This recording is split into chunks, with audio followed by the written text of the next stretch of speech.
Today I'm going to explain how saying that meat just tastes so good though, or cheese just tastes so good though, to justify consuming animal products is rapist logic. First, what is taste? Taste is one of the senses. It's just a sense, like sight, hearing, smell, or touch. How would you react if someone told you that they like killing animals because they just love the sight of the blood, or because they find the sound of the animals screaming really pleasurable, or they just love smelling the blood and death? Using taste pleasure as a justification to kill animals is no different. It's just a sensory pleasure.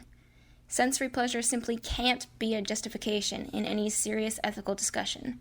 You can't expect to be taken morally seriously when you use sensory pleasure as a justification to pay for animals to be killed. How would you react if someone said, "I'd stop raping, but it just feels so good"? It's the same logic as saying that you'd stop paying for animal abuse, but it just tastes so good. Especially since dairy and a lot of the meat industry actually involve raping animals. Cows in the dairy industry have to be pregnant in order to produce milk. They jack off the bull's penis, and then the farmer forcibly inserts the sperm into the cow's vagina. This happens to impregnate pigs and turkeys as well. They are also raped. And yes, artificial insemination is rape. Sometimes people justify it by saying that the animals don't really know what's going on because they're less intelligent, so it's not rape, and it's offensive to compare it to humans being raped. But this is also true for a human toddler or baby. Human toddlers and babies don't understand what's happening to them either if they are raped. People generally consider it worse to rape a toddler or baby because they don't understand what's happening and are more defenseless than an adult. So if anything, animal rape is possibly the most evil rape of all, since they're so completely defenseless. We control their whole lives from start to finish in animal agriculture, and they have no chance to get away from being forcibly impregnated.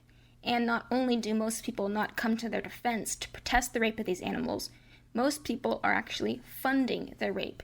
They're the most helpless victims of rape because most people are part of it. Once someone tried to tell me not to call it rape because the farmers don't have sexual intent, they're not getting off on it.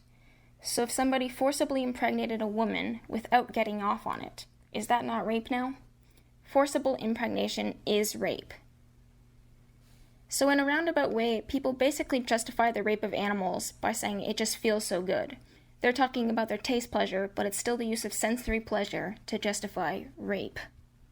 Even if all vegan food tasted bad, it would still be a moral obligation not to consume animal products, because taste pleasure just simply can't be a justification for killing, rape, or torture. Luckily though, lots of vegan food does taste good, so it's even less of an excuse. If you're not vegan yet, go to watchdominion.com to actually understand what I'm talking about, instead of just leaving a comment informed by a lifetime of social conditioning. Please humanely slaughter that like and subscribe button, or the dislike button. Either way, it boosts the algorithm. Though if you hit the dislike button, you especially should go to watchdominion.com.